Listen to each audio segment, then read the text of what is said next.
If we reflect on our own lives and consider the people we meet in our daily lives, including our family, friends, acquaintances, work associates, and chance those we meet along the way, we likely will find that very little time, thought, or consideration, if any, is given to the pursuit of the answer to the question, why?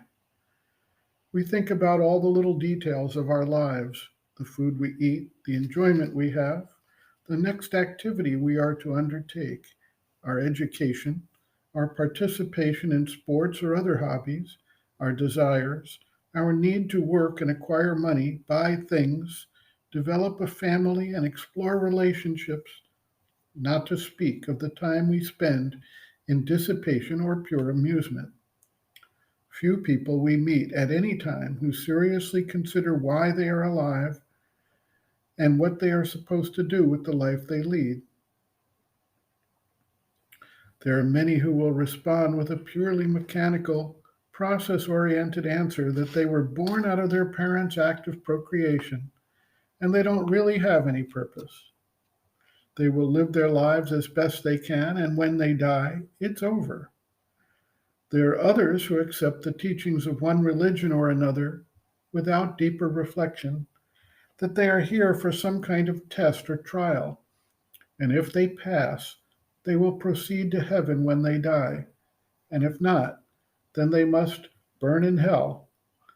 Some believe that the world is a big game of might makes right, and they try to control, bully, cheat, do anything at all to succeed in the game they have accepted as their purpose. Still others have the belief that the entire life is some kind of unreality and must simply be abandoned as quickly as possible. But after all of this, very little real examination or reflection actually takes place to see if there is some deeper sense or purpose to one's life and existence, and if there is some meaning to it all.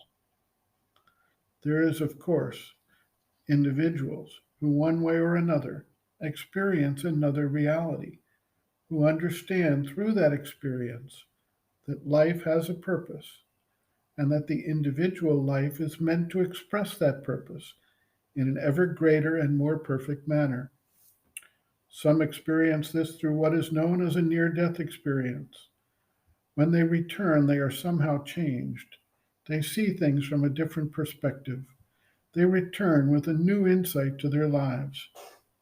Others have a glimpse through a peak experience, sometimes an out of body experience, sometimes what is known as a spiritual experience.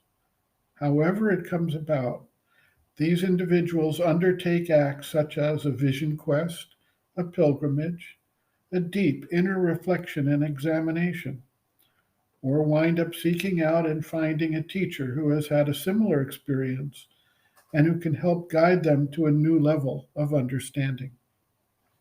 These few individuals actually ask the question why and dedicate their efforts to finding an answer. The mother observes, quote, well, to find out what one truly is, to find out why one is on earth, what is the purpose of physical existence, of this presence on earth, of this formation, this existence, the vast majority of people live without asking themselves this even once. Only a small elite ask themselves this question with interest, and fewer still start working to get the answer.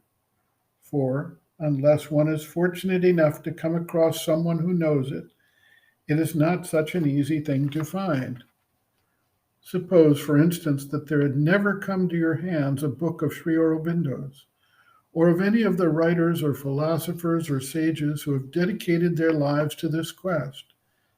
If you were in the ordinary world, as millions of people are in the ordinary world, who have never heard of anything, except at times, and not always nowadays, even quite rarely, of some gods and a certain form of religion which is more a habit than a faith, and which, besides, rarely tells you why you are on earth, then one doesn't even think of thinking about it.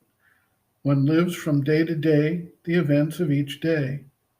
When one is very young, one thinks of playing, eating, and a little later of learning. And after that, one thinks of all the circumstances of life. But to put this problem to oneself, to confront this problem and ask oneself, but after all, why am I here? How many do that? There are people to whom this idea comes only when they are facing a catastrophe, when they see someone whom they love die, or when they find themselves in particularly painful and difficult circumstances. They turn back upon themselves, if they are sufficiently intelligent, and ask themselves, but really, what is this tragedy we are living? And what's the use of it? And what is its purpose? And only at that moment does one begin the search to know. End quote. Reference, Sri Aurobindo and the Mother, Growing Within, The Psychology of Inner Development, Chapter 1, Emergence from Unconsciousness, pages 10 to 11.